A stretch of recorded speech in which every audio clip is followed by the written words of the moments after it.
Olá galera, professor Wagner aqui do Física, agora vai ser o canal de Física aqui no YouTube, beleza? A gente está começando uma série de temas para o Enem. E nessa série de hoje a gente vai falar para você sobre calorimetria, calor, beleza? A gente vai começar bem quente essa aula, galera, falando das ideias de calor nesse sistema. O que vem a ser calor? Vamos trocar de cor aqui. Calor vem da física. Está relacionado a uma forma de energia. Calor é energia em trânsito, certo? Quando a gente fala que calor é energia em trânsito, uma forma de energia, a gente vai pensar bem contigo o seguinte. Se calor é energia e essa energia está em trânsito, professor, o calor é presente em todas as formas de transição de energia, certo? Certíssimo, meu querido amigo. Certíssimo. Então, quando a gente pensa nessa calor, nessa ideia de energia em trânsito, a física em si, ela vai te dar uma maneira, uma possibilidade de medir, de mensurar esse calor. Como que a gente pode medir calor, cara? O calor ele é medido através de algo muito interessante, que é o quê? A quantidade de calor de um corpo vai ser a massa vezes calor específico vezes uma variação de temperatura. Essa equação ela é clássica, tá? Você precisa conhecer ela. Principalmente em função desse cara aqui. Esse cara é chamado de calor específico, certo? Ou seja, cada material tem o seu próprio calor, né? Alguns livros trazem isso aqui como calor sensível do corpo.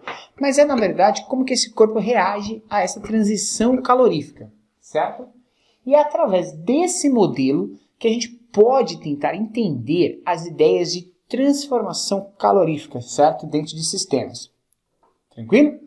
Toda vez que a gente tiver essa equação pautada no nosso exercício, a gente vai estar com um problema onde a gente está transitando, variando a temperatura do corpo.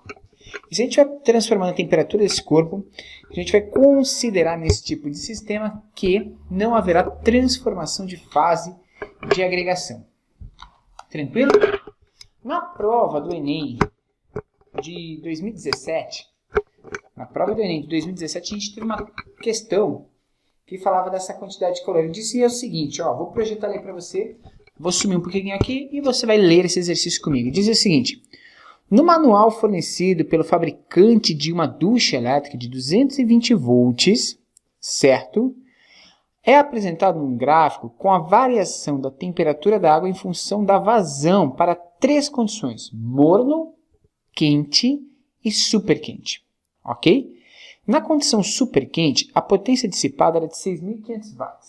Vou anotar aqui para você, potência 6.500 watts. Beleza? E ele dizia assim para a gente, considera o calor específico da água em 4.200 joules, calor específico da água, 4.200 joules por quilograma grau Celsius, grau Celsius, certo? E a densidade da água de 1 kg por litro, densidade da água, isso é importante, 1 kg para cada 1 litro, certo? E ele me deu os gráficos aí. E ele diz o seguinte, com base nas informações dadas, a potência na condição morno, ok? Corresponde a que fração de potência na condição super quente? Então ele quer saber a relação entre a potência na função morno e na potência na função super quente. Galera, o que a gente vai fazer é o seguinte, a gente vai pegar a relação entre as quantidades de calor. A quantidade de calor, ok, no super quente, vou chamar de QS, ela seria igual a quanto? Seria igual a massa vezes o calor específico vezes a variação de temperatura. E no sistema morno, que eu chamo de QM, a gente vai ter a massa vezes o calor específico vezes a variação de temperatura, certo? Porque a gente vai ter uma temperatura no superquente e uma variação de temperatura no morno, ok? Se a gente pensar nisso e a gente pensar em massas de águas iguais e calor específicos iguais para essas águas, já que a gente está comparando água com água, a razão entre a quantidade de calor fornecida no superquente e a quantidade de calor fornecida no morno nada mais é do que a relação da variação de temperatura, tanto no quente quanto no morno. Então eu vou chamar S e N aqui só para a gente diferenciar. Beleza?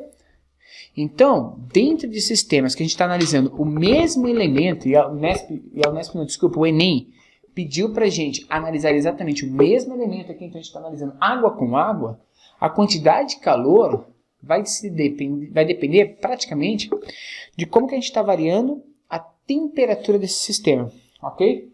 Mas lembra que quantidade de calor é uma forma de energia. E ele me trouxe uma informação aqui de potência. Potência, gente, é a variação da energia pela variação do tempo.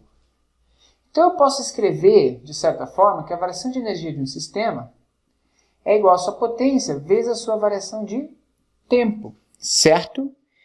Então a gente poderia dizer o seguinte, que nesse estado onde as concentrações de calores são iguais, eu vou ter então que isso daqui pode estar relacionado também à potência vezes variação de tempo no superquente e a potência vezes a variação de tempo no morno, certo? A gente pode fazer essa relação também, já que tudo está relacionado à energia, certo? Cara, fazendo essas relações, a gente vai ter o seguinte, a gente vai ter que a variação de temperatura, né? Ela depende basicamente da potência e da variação de tempo. Mas se a gente pensar que os tempos de aquecimento são iguais, a variação de temperatura está diretamente relacionada à potência desse sistema, certo? De acordo com o que nós temos no gráfico lá, a gente tinha o seguinte, a variação de temperatura no superquente era de 32 graus Celsius, ok? E a variação de temperatura no morno era de 12 graus Celsius. Tranquilo? Então, se a gente pegar uma mesma vazão, uma mesma relação, a gente vai ter exatamente esses pontos. Que a gente vai ter uma variação no morno para 12 graus, lá quando a gente tiver uma vazão de 3 litros por minuto, e para o superquente, para essa mesma vazão, 32. Então, se a gente pegar a relação aí da variação de temperatura, que é 32 sobre 12, 32 por 12, a gente consegue relacionar as potências do superquente pela potência do morno, que é exatamente o que ele pede para a gente. Essa razão daria exatamente aqui, se a gente simplificar, 3/8. Beleza?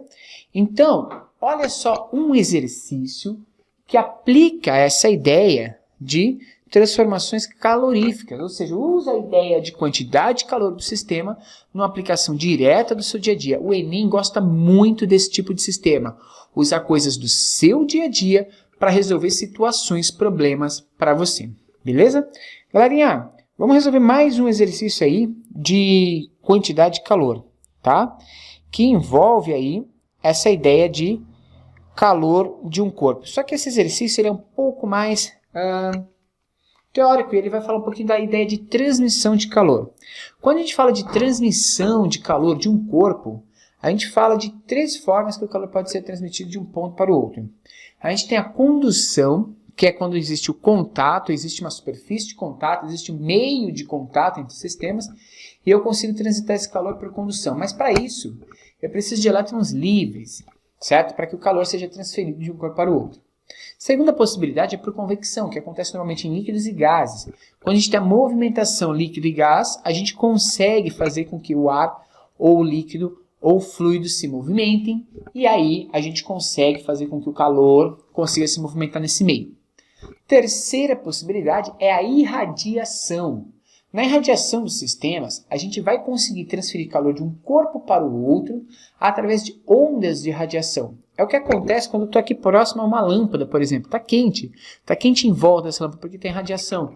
É a radiação solar, é a radiação terrestre, certo? Que emite calor de um corpo para o outro. Então, nesse exercício que eu vou ler com você agora, vamos lá? Vou projetar aí na tela para você, exercício do Enem. Esse exercício do Enem de 2016, ele diz o seguinte: no experimento, o professor deixa 2 bandejas da mesma massa, uma de plástico, outra de alumínio, sobre a mesa do laboratório. Legal!